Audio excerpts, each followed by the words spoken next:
During the week of October 17th, Greater Good Charities program staff joined with our partner Charities Trust to form a humanitarian convoy to Balaklaya in the Kharkiv region of eastern Ukraine.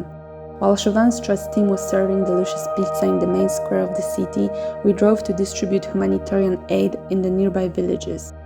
During our 2 days in Kharkiv region, we distributed a total of 1,000 food boxes, warm blankets and pet food in 3 liberated villages, Verbivka, Krakove and Tsikurne.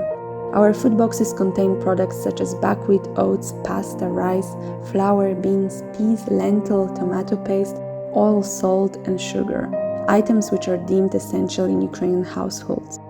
Verbivka is a small village of 3,000 people. It was just liberated from Russian forces in September.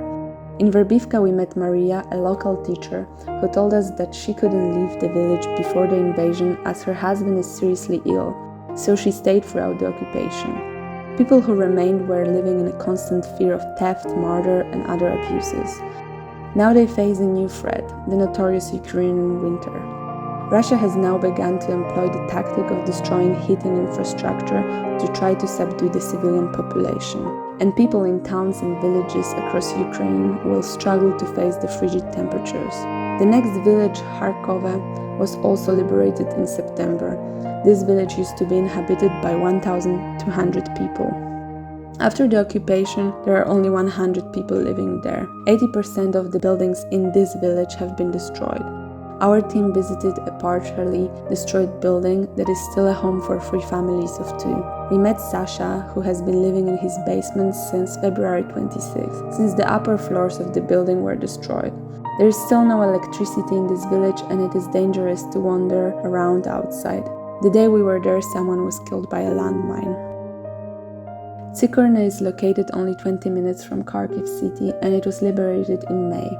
Many civilians lost their lives there as they had nowhere to hide. In front of the burned building, which used to be a hospital, we met 3 elderly women who, with tears in their eyes, were telling us that they were shelled for what seemed like an eternity.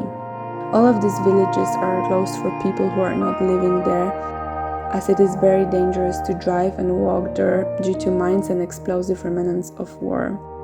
To reach those places, we needed to be escorted by the local police, organized by wonderful Miria Foundation.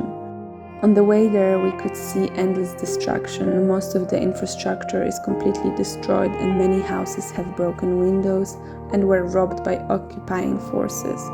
People who remain there are facing problems with electricity and basic supplies. We were able to bring pet food for those people who have animals and we were very touched to see how much people there care about animals. Despite all the difficulties they are facing themselves, most of people who remain in the villages are now taking care of not only their own animals, but also animals that were left there by their neighbors who decided to flee.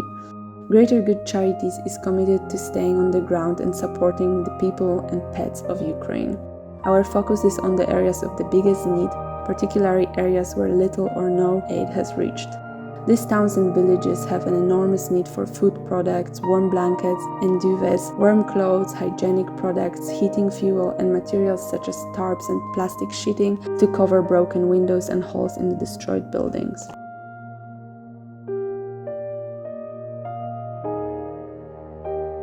Behind me you can see a school. It's completely destroyed. That's what Russian army left behind them. Situation here is very hard and we wouldn't be able to support people directly in these villages in Kharkiv region without your support. Thank you so much for all your help and for helping us amplify the good all over Ukraine. Thank you.